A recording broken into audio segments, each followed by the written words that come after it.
Olá, eu sou Ana Vitória, você está no canal Direito e Cinema. Seja muito bem-vindo, seja muito bem-vinda. Este filme de hoje, que você já viu na descrição e está lá embaixo a sinopse, é um clássico top 5 de tribunal. E para isso, eu convidei o meu amigo Mauro César Bular Arjona, professor de Direito Penal da PUC de São Paulo, mestre pela mesma faculdade. É uma honra ter você aqui, Mauro, para comentar o filme Tempo de Matar. Oi, Ana Vitória, obrigado. Um beijão para você. Parabéns pelo canal, que eu estou vendo tem mais de 1.000 assinantes. É uma honra, né? É uma honra estar aqui com você. Professora Ana Vitória é daquelas advogadas que eu sempre gostei de discutir as minhas teses. Às vezes eu achava que uma tese minha era um pouco extravagante, eu ligava para ela e falava, professora, o que a senhora acha dessa tese? E aí uma pessoa com conhecimento acima da média. Então vai ser uma grande honra poder discutir esse filme que eu particularmente adoro. Eu estava revendo o filme ontem, antes de ontem, para poder, né, não passar vergonha aqui. E eu falei, nem vou precisar ver esse filme inteiro, porque eu já vi ele tantas vezes. Eu passo esse filme para os meus alunos assistirem e eu já vi tantas vezes e eu não consegui, eu não consegui cortar.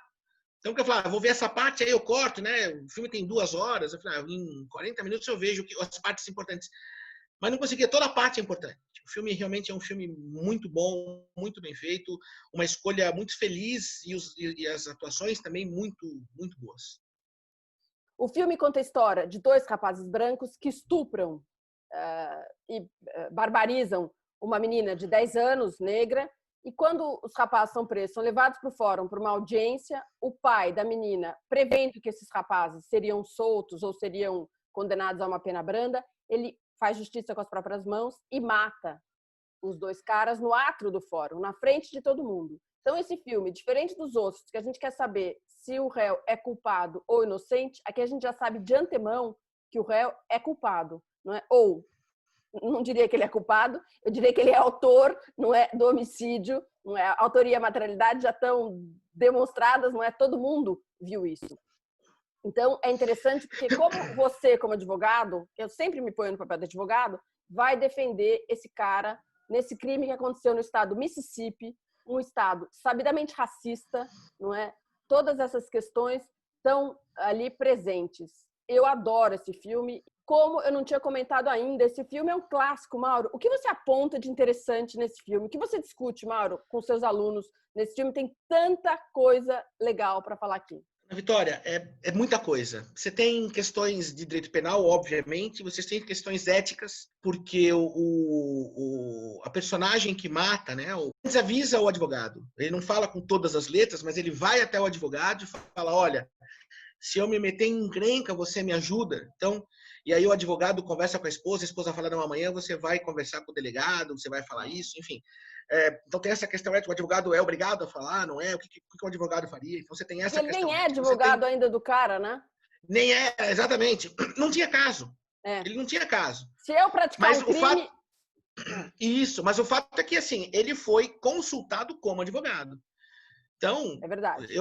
para mim, essa questão ela é muito controversa, é muito de foro íntimo, porque eu não acho que ele tem obrigação de ir, não. Mas aquela coisa, ele não foi, em virtude disso, os dois acusados morreram. E o policial, que é uma outra questão, perdeu a perna. Então você tem aí uma questão jurídica de erro, né? O erro na execução. Você tem uma outra questão ética, que é a cena várias cenas que falam sobre questão ética, uma delas é essa, a outra é o juiz saindo para conversar, para bater papo abraçado com o promotor na rua, enfim, você vê que existia uma proximidade lá que não existe do advogado. Você tem o juiz chamando o advogado na casa dele para falar, olha, a sua carreira vai para o limbo por causa disso, quer dizer, outra questão ética, o juiz, tudo bem que é júri, não é o juiz que julga, mas não é função dele fazer isso. Enfim, então você tem essas questões. Do ponto de vista do direito penal, você tem o homicídio em si, né? Seria um homicídio privilegiado ou seria um homicídio qualificado? Qual seria? Tem a tentativa, já teve uma tentativa de homicídio, né? Porque os rapazes, quando estupram uma menina, Eles a enforcam, mas o galho quebra. Então você tem a tentativa de homicídio dela, aí eles pegam e abandonam ela, jogam de uma ponte, uma coisa assim. Mas que tipo de homicídio foi do Cauli? E tem uma frase no filme que eu acho lá, porque tem várias frases do filme que são muito boas. Eu separo duas, uma eu vou falar mais para frente, e uma que eu dá para falar agora é uma frase do advogado, aquele advogado que era o dono do escritório, né, que é feito pelo Donald Sutherland. Que ele fala, mais velho, que ele fala, esse é um caso emblemático, porque se você ganhar, foi feito justiça. Se você perder, foi feito justiça. E essa frase, ela é lapidar, ela é sensacional. Ela é sensacional. Porque, do ponto de vista técnico frio da lei, ele praticou homicídio. Duplo ele praticou homicídio. Ele praticou homicídio, até acredito, privilegiado pelo relevante valor moral, mas praticou homicídio, duplo homicídio. Então, não é nenhuma aberração jurídica você condená-lo. Sob o ponto de vista humano, sob o ponto de vista social, aqui lembrando Rui Barbosa, que falava entre a justiça e o direito, fique com a justiça. A primeira vez que eu passei esse filme para os meus alunos, eu não era pai ainda, né? E eu, quando dava aula de homicídio, quando dou aula de homicídio, eu sempre falava que homicídio, para mim, é o único crime que qualquer pessoa pode praticar. Qualquer pessoa. Eu não estou nem falando dos homicídios de trânsito, homicídio culposo. Não, homicídio doloso mesmo, né? Estou falando doloso. E eu não tenho dúvida que eu faria algo parecido. Então, agora, como é que se encaixa isso? O direito, ele não ampara essa conduta. Ele não ampara a conduta de um pai que quer fazer justiça com as próprias mãos diante de uma brutalidade praticada contra a filha. Na verdade, ele não ampara isso desde o final da pena de Talião, né? Desde a era da vingança privada. Quer dizer, ele não ampara isso há muito tempo. Então, essa era a discussão que eu tinha com os meus alunos. Eu dizia a eles, vocês como advogados de defesa, concordaram com a tese da insanidade temporária? Que é uma tese, não há dúvida nenhuma. Norte-americana, porque boa, insanidade temporária no Brasil... Que, né, no Brasil, assim, até poderia existir, até existe. A pessoa pode ter um surto, né? Isso é possível. Mas você provar isso era uma tese realmente para você abandonar. Nos Estados Unidos talvez fosse mais fácil. Então, qual era a tese? O que eles acham? O que eles acreditavam ser correta? Se eles acreditavam ser correta a conduta do promotor e a conduta do advogado. De novo, falando sobre ética, você tem a invasão por parte da equipe do advogado de defesa do consultório do psiquiatra, né, apontado pela acusação, que ele vai descobrir que ele tinha dado como são uma pessoa que, na verdade, era doente. Então, eticamente, você tem um semestre de matéria para discutir com os alunos. E sobre direito penal, eu acho que esse filme ele é o coração do crime de homicídio e da instituição, muito mais do que do crime de homicídio, da instituição do júri. Esse crime ele demonstra a importância da instituição do júri. É verdade, eu concordo. Na faculdade, eu tinha uma dúvida, que por que só os crimes dolosos contra a vida no Brasil vão para júri? Não é? Porque nos filmes americanos, vários crimes vão para júri, casos cíveis vão para júri. Eu acho que despejo por falta de pagamento deve ir para júri nos Estados Unidos, porque tudo vai para júri. Tudo vai para júri. Tudo vai para júri. No Brasil, por que só esses crimes? E eu fiquei com essa dúvida, nunca encontrei uma resposta em livro, ninguém aborda, porque é uma dúvida filosófica, não é? E a conclusão que eu cheguei é que são esses crimes que podem ser praticados por qualquer um. Ninguém nunca se viu numa situação muito extrema, as pessoas praticam crimes dolosos contra a vida, principalmente o homicídio doloso. E eu acho que por isso que é o júri que julga. Porque esse caso mostra, eu acho, o juiz de direito, mais acostumado a julgar um crime assim, ele condenaria nesse duplo homicídio. Mas tem muito mais coisa envolvida, não é? E o que eu chamo a atenção, uma hora que é interessante aqui no filme, é que o advogado, ele não pode, o juiz impede o advogado de voltar no motivo do crime. Ele não pode abordar. O que é um absurdo. O que é um absurdo. É um absurdo, porque o motivo do crime qualifica o crime ou não é privilegia. O motivo do crime é fundamental. Além disso, o motivo do crime é a razão daquele crime. Quer dizer, se eu estiver fazendo um júri e eu falasse isso e o juiz me interrompesse, eu falava, excelência, se não fosse esse crime, nós não estaríamos aqui. É fundamental discutir esse crime. No Brasil. Mas lá nos Estados Unidos, o juiz tem um poder muito grande no júri. Né? No Brasil, o juiz ele tem um poder, tem, mas também é da tradição brasileira os juízes não interromperem tanto no júri, a não ser que eles vejam alguma coisa muito errada. Mas tirando isso, eles não interrompem. Os crimes mais importantes ou os crimes que atingem o bem jurídico mais importante do ser humano, que é a vida, seja julgado pelos seus pares, né? E isso é uma coisa importante. Quer dizer, eu estou julgando alguém que tirou a vida de alguém, quem vai julgar? São as pessoas da sociedade, não é o juiz. Esse filme, o ponto alto, obviamente, são as alegações orais finais do advogado, que, na minha opinião, a melhor argumentação do cinema, porque é muito impressionante. Eu revi e, de novo, eu me emocionei. É tão emocionante. E o júri é isso, né? O júri é emoção. Tem dois julgamentos de falas finais de advogados que eu fiquei embasbacado. Uma é essa. Eu acho que ele foi sensacional. Quando ele fala para todo mundo, olha, pensa nisso, pensa naquilo outro, pensa nisso. E aí, quando ele encerra, pegando todo mundo de surpresa e fala assim, agora pensa que era uma criança branca. Sensacional. Tinha muita gente, você vê, né, pela cena, tem muita gente já emocionada no júri antes dele falar.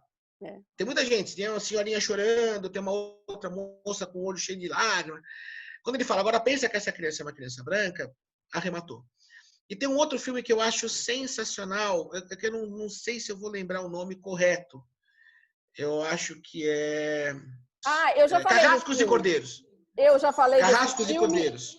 Gente, tem vídeo aqui no canal. Tem, inclusive, agradecimento ao Mauro. Só um segundinho que estão me ligando. Espera um pouquinho só.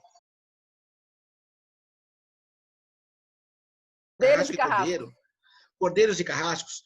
Eu acho um filme, também já passei para os meus alunos, é um filme sensacional. E o final, quando ele fala isso, quando ele fala, olha, não dá para você pedir para a mesma pessoa ser carrasco e cordeiro, é de um brilhantismo. Você não pode pedir para a mesma pessoa, porque eles falavam, olha, a pessoa está lá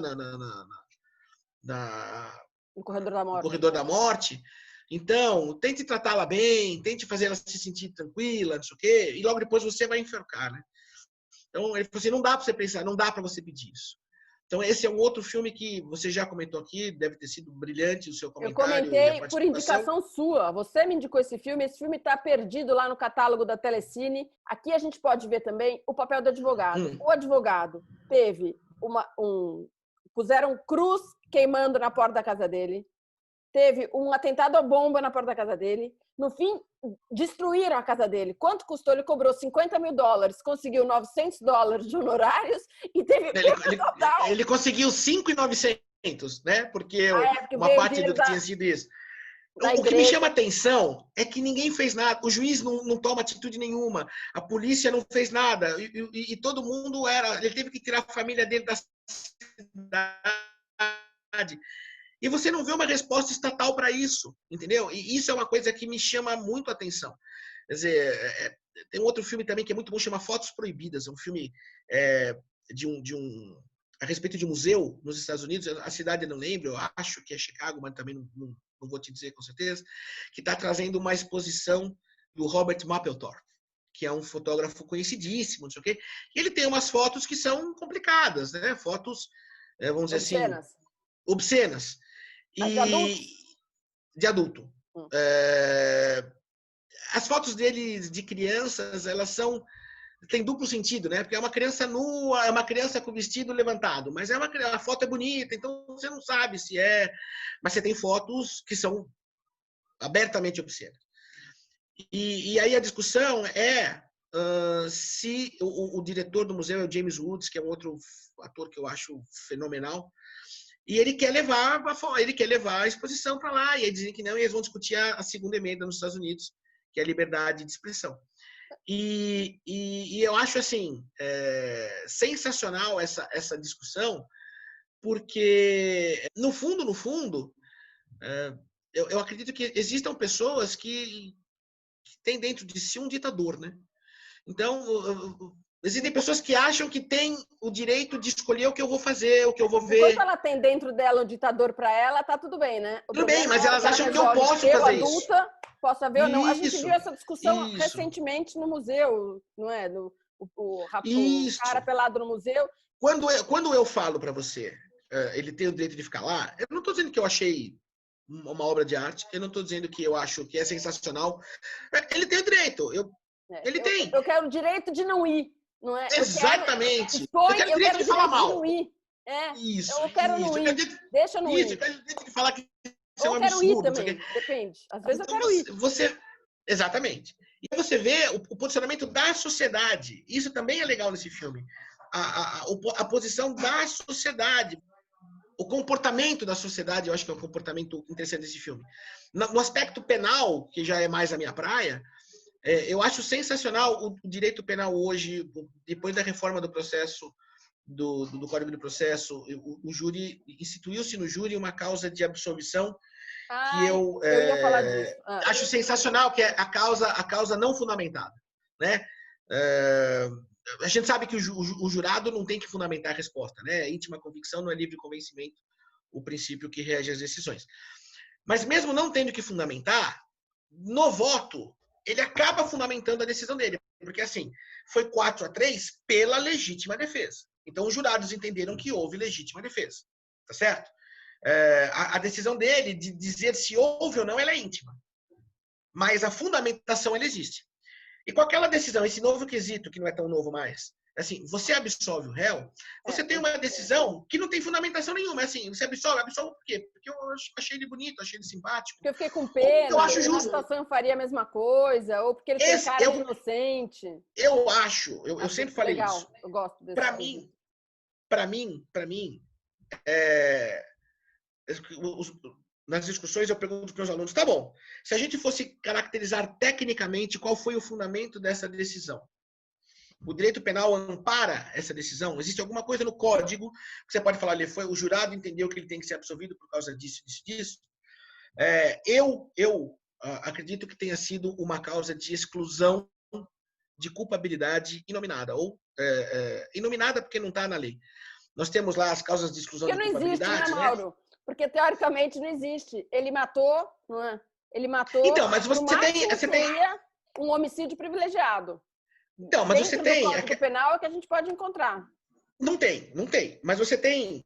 o Francisco de Assis Toledo tem lá as causas de inexigibilidade de conduta diversa supralegais, né? Então, a causa legal, por exemplo... A causa legal é coação irresistível. Ele tem uma coação social moral irresistível, uma causa que o Francisco de Assis Toledo coloca, né? Eu já vi júri ser vencido com essa causa supralegal. Eu acho que esse caso é a mesma coisa. Falei nominada, talvez o melhor seja supralegal. Se eu fosse dar alguma fundamentação, eu falaria que os jurados absolveram por inexigibilidade de conduta diversa. Os jurados se colocaram no lugar dele e pensaram, eu no lugar dele faria a mesma coisa. Não é? Eu acho que essa é a única fundamentação. O advogado se colocou nessa situação e ele fala isso para a mulher. O advogado se colocou um depoimento fortíssimo, o do policial que perdeu a perna, e que ele fala, eu no lugar dele faria a mesma coisa, absolvam ele. Então, eu acho que houve aí uma causa supralegal de inexigibilidade de conduta diversa. E você teve também a lesão corporal, que para mim seria um erro na execução, então seria uma lesão corporal culposa, e a dosagem da pena, se fosse ele condenado, deveria se aplicar lá as regras do concurso de crimes. Mas eu achei a decisão irreparável. A única saída que ele tinha para aquele julgamento era fazer as pessoas se colocarem no lugar do réu. E aí vem aquela pergunta que os alunos sempre fazem, né? E querer bater nele, e não sei o quê. Aí os meus alunos sempre perguntam, mas se fosse sua filha? Bom, se fosse minha filha, eu não estaria falando em direito penal, né? Eu estaria falando em relação... exatamente, estaria falando em uma relação familiar, né? Agora, eu não posso tratar o direito penal como sendo O Estado não é o indivíduo, né? Instrumento, exatamente, um instrumento em que eu possa...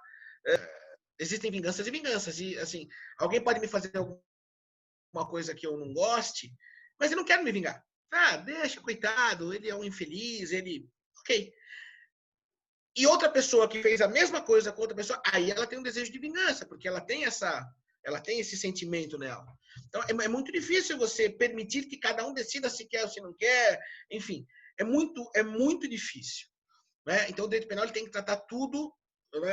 Aquela senhora com a venda, a espada e a balança. É isso, tem que ser assim. E no tocante à acusação, que, aliás, é um dos meus autores favoritos, o Kevin Spacey, para mim, é genial. É uma pena ele ter sofrido todas essas situações. Ter sido cancelado, né? Literalmente. House of Cards. Mas ele, como ator, ele é brilhante, brilhante, brilhante. E eu acho que ele foi muito bem no júri, mas eu acho que ele falhou na defesa dele, na acusação dele. Eu acho que ele deveria ter falado mais do estupro. Eu acho que ele deveria ter falado... Teve uma frase dele que foi muito boa, que ele falou que o réu tirou dos jurados a decisão de condenar os outros. Ele deveria ter explorado mais isso, que, na verdade, o réu, por mais que a gente entenda, ele não pode fazer isso, porque senão, se todo mundo fosse pegar e querer se vingar, não iria haver paz, né? Haveria uma balbúrdia e ninguém ia conseguir sequer sair de casa. Mauro, você tem outra frase, que você falou que tinham duas frases. Eu tenho uma frase que eu imagino que é essa que você vai falar. Qual é a outra frase genial desse filme? A outra frase genial que eu acabei falando é: imaginem que fosse uma criança branca. É a frase do filme. Tem outra frase. Na minha opinião. Qual que é? Tem a frase do mentor falando para o Jack Brigance, falando: você aprendeu que o papel do advogado é salvar o mundo um caso por vez. Caso por caso, um caso por vez. Essa frase também é sensacional. Não é? Também esse papel do advogado, salvar também. O mundo, mas um réu mas um por caso vez. Por vez. Não dá, você não consegue fazer tudo ao mesmo tempo, né? Sem dúvida, sem dúvida. Esse filme ele é emblemático em várias coisas. O advogado antigo, que é bêbado, mas é genial. O advogado novo, que é inexperiente, mas não entendeu ainda o peso da decisão, vai fazer um júri sem experiência. Começa falando nas suas alegações finais do júri: eu sou inexperiente, eu não sei o quê. O filme realmente é uma lição para quem gosta de fazer júri, né? E é um júri desses que é legal fazer. Bom, Mauro, é uma honra ter você aqui. É uma honra ter você aqui. É um prazer. Mauro, eu falei que ia te perguntar: que outros filmes você indica para a audiência? Quando eu tinha cabelo, né? Eu vou resumir a faixa etária nessa época. Eu gostava muito meu pai sempre gostou muito de assistir televisão, meu pai gostou sempre de música, filmes mais antigos. Meu pai tem 88 anos, né? Então, o que para mim é antigo, para ele é um filme normal. E eu lembro muito de chegar em casa no sábado, depois de sair com o pessoal, não sei o quê, ou então, nem antes, né? Ele estava no colégio ainda, e ficar vendo filme com ele na televisão, né? Então, eu gosto muito de filme antigo. E tem alguns filmes antigos que eu acho que são muito bons. Um deles é Testemunho de Acusação. O outro é O Julgamento de Nuremberg. O Julgamento de Nuremberg, você tem várias versões, você tem documentários, você tem... O que eu me refiro é um que tem o Burt Lancaster como sendo um dos juízes. Nossa, foi longe.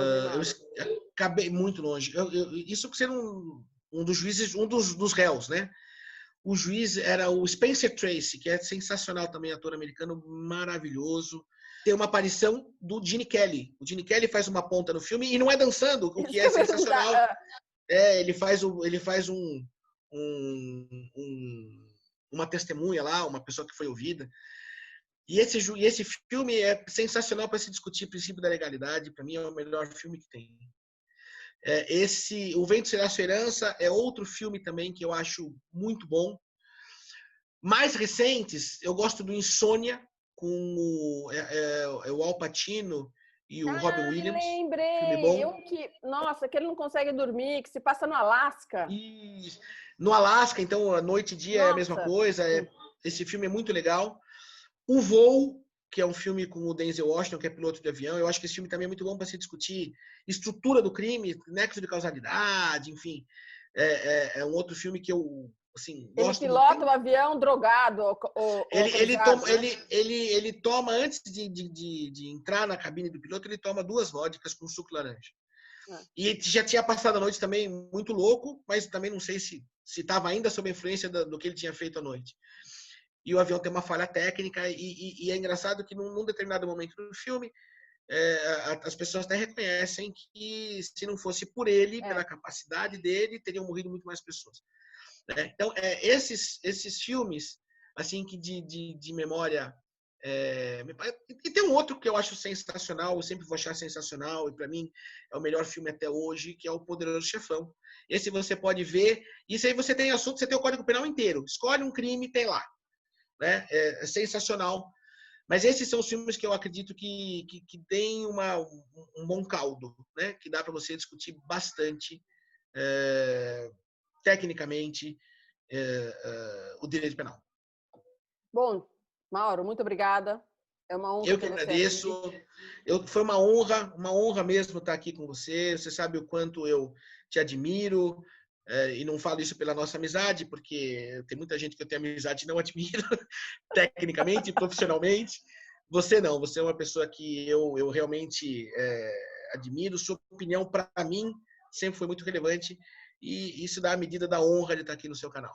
Mauro, muito obrigada, muito obrigada. Galera, chegamos a 1000 inscritos. Te agradeço, você que se inscreveu, compartilha, deixe seu like, prestigie o Mauro. Vamos fazer o meu vídeo ser o que tem mais like, só para eu poder mostrar para minha mãe. Minha mãe vai ficar feliz. Isso. Boa ideia. Valeu por ter chegado até aqui. Até a próxima. Tchau. Tchau, gente. Mauro! Acabou! Você queria